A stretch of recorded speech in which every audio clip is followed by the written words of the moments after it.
નમસ્કાર ખેડૂત મિત્રો, ખેડૂત પ્રયાસ ચેનલમાં આપનું સ્વાગત છે। આજે તારીખ 10 જૂન 2026 બપોરના મહત્વના હવામાન સમાચાર ચેનલમાં નવા હો તો સબસ્ક્રાઇબ કરી લેજો। ગુજરાતમાં હાલ ચોમાસાની જમાવટ માટે હજુ થોડો સમય રાહ જોવી પડી શકે છે।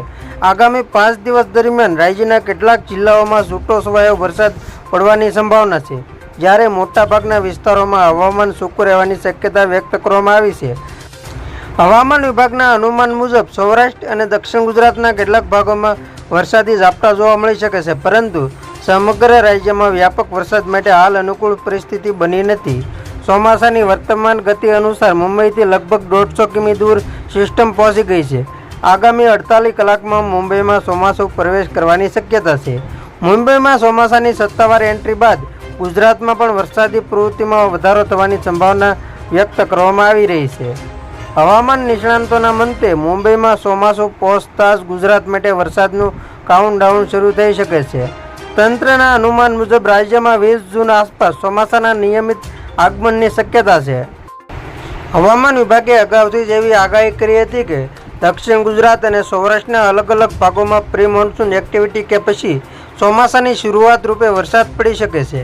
ખાસ કરીને વલસાડ અને નવસારી જેવા દરિયાકાંઠાના જિલ્લાઓમાં વરસાદ ખાબકવાની ખાસ સંભાવના વ્યક્ત કરવામાં આવી હતી। હવામાન નિષ્ણાત અંબાલાલ પટેલે ગુજરાતમાં ચોમાસા અને વરસાદને લઈને એક નવું અનુમાન વ્યક્ત કર્યું છે। તેમના જણાવ્યા મુજબ હાલમાં એક પછી એક સક્રિય થઈ રહેલા વેસ્ટર્ન ડિસ્ટર્બન્સની ચોમાસા પર વિપરીત અસર પડી શકે છે। જોકે આ સિસ્ટમના કારણે ગરમીમાં સામાન્ય ઘટાડો થશે, પણ બફારો વધશે।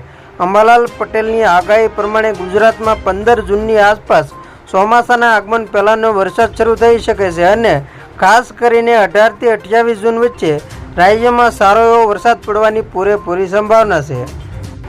હવામાન વિભાગ અનુસાર 15 જૂન સુધી મધ્ય ગુજરાત, દક્ષિણ ગુજરાત અને સૌરાષ્ટ્રમાં વરસાદ થઈ શકે છે। મહીસાગર, પંચમહાલ, દાહોદ, વડોદરા, નર્મદા, છોટાઉદેપુર, ભરૂચ, સુરત, તાપી, ડાંગ, નવસારી, વલસાડ, ગીર સોમનાથ, અમરેલી, ભાવનગર જિલ્લામાં છૂટાછવાયા સ્થળોએ હળવાથી મધ્યમ વરસાદની આગાહી છે। તો ખેડૂત મિત્રો, આ હતા બપોરના મહત્વના હવામાન સમાચાર। ફરી વખત મળશું નવી અપડેટ સાથે। ત્યાં સુધી જોતા રહેજો ખેડૂત પ્રયાસ યુટ્યુબ ચેનલ।